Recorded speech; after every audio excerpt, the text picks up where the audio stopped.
I'm a divided mind. Do we lean the more the Washington and Washington, John Marshall, Patrick Henry direction, or do we lean more the Jeffersonian, Madisonian view? I think that there's still room for debate in all those. Understanding the constitutional boundaries and understanding sort of what prudence and wisdom would dictate as well.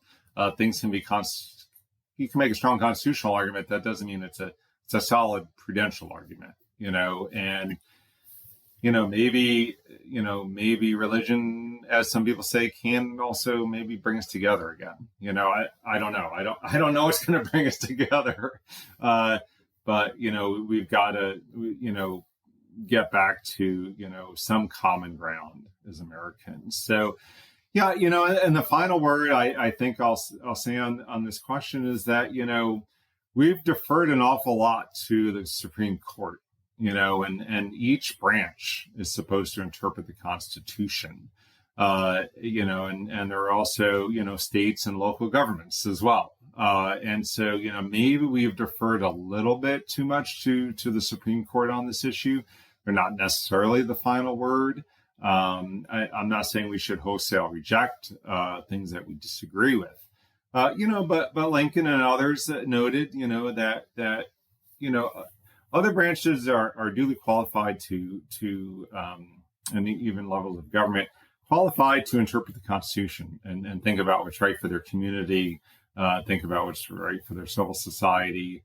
And, I think that we can revisit, these issues, and I think we should in a republic. Right. We can't just defer to government all the time. I mean, I think that, we should continue to deliberate and persuade and engage in rhetoric and oratory and really consider these things carefully. I'm not sure they're all settled issues, whether we should have a Christmas display or Hanukkah display in the local community. I think we've deferred way too much to not only Supreme Court, but, the national government. And not allowed local communities to govern themselves, right? And to allow them to have their town meetings and council meetings and for citizens to engage these issues and to come to some common agreement and common ground in their own community and not immediately just run to the Supreme Court and litigate everything, but rather deliberate as citizens on what's best for our local communities, whether it's in, New York, Dallas, San Francisco, or, the middle of Kansas or Missouri or here in Virginia. I think we need more of that. And I think we can settle some of those issues, some of the constitutional and prudential issues together rather than just litigating them. I wish we could go on for this for the other 5 hours because it is so fascinating. But just to kind of bring this together a little bit, one of the places where I'm going to take a stab at maybe a unifying understanding of this balancing act between the Jeffersonian type of separation and those who see religion still being able to be expressed is America went in the direction of individual liberty. I think that's where the 14th Amendment really wants to protect every individual, both from government imposition, but also allowing people to freely live out their religious life as they choose. So France has gone in this direction of laïcité, which just a word that means secularized, where that freedom of expression is very much stifled. And there's been a lot of controversial things recently, also in Canada about, women being able to wear the head coverings from Islam. Here, that's protected. And I don't think I hear a lot of voices saying that we should stifle those individual expressions of faith. And that's, it has been kind of the collective understanding in our country that those need to be preserved under the First Amendment. But also that everything doesn't have to be, as you say, kind of a federal case. I mean, I was listening not too long ago to a recording of Franklin Roosevelt on D-Day, and he prays. And nobody was screaming anti-establishment, right?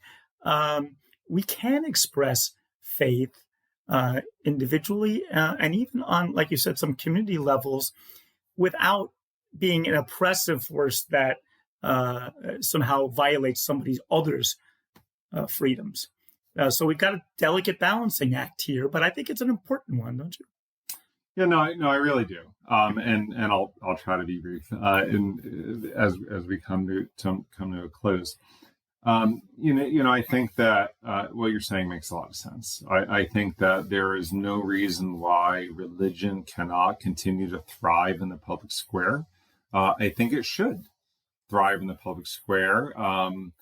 Whether it's prayer or whether it's just allowing people from various religious persuasions to have a voice, right? To be empowered to speak on various laws that might be proposed in their state legislatures, to engage in religious practices in the public square, whether it's a Hanukkah or Christmas display or to have some kind of, even just religious practice in public. I think that all those questions should be settled, as I said, in civil society, because I think what that does is it forces us to talk to each other in a constructive way, right? And it forces us to, as I said, deliberate in a democracy, excuse me, and to find some common ground as Americans, right?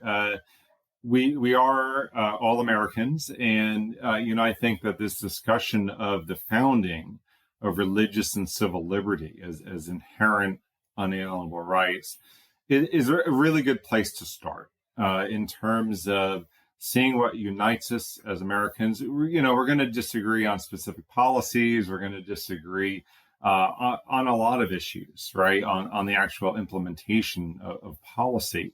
But we can agree on certain principles and find common ground, find ways to compromise, find ways to see the other guy's point of view. And then in the end, maybe we won't exactly get our way, but I think more people will walk away happy and satisfied that their voices were heard. But then also, that they'll have a sense of community, a greater sense of community and civility about our conversations. So to wrap up, at St. Luke's, we're kind of floating around some we believe statements. And one of those is, because we teach about these aspects of religious freedom, our general statement is we believe that the greatest gift of the United States for the world is this ideal of religious freedom. How would you respond to that? Is that a fair statement to make? I think that's a fair and a good statement to make. I think it's one of the gifts, and it may even be the greatest gift. We went from a world of toleration, which was seen as a great advance, as an enlightened reform. But we know that toleration wasn't really very tolerable, if I may make a small pun there. But then we gave the world religious liberty. And it truly is one of the greatest gifts, I think, of the American founding for the world. Now, it hasn't taken hold in everywhere, but it is a profound gift that we all enjoy as Americans, and I do hope one that will spread throughout the world, because it forces us to think about the purposes of government, and it forces us to think about human nature.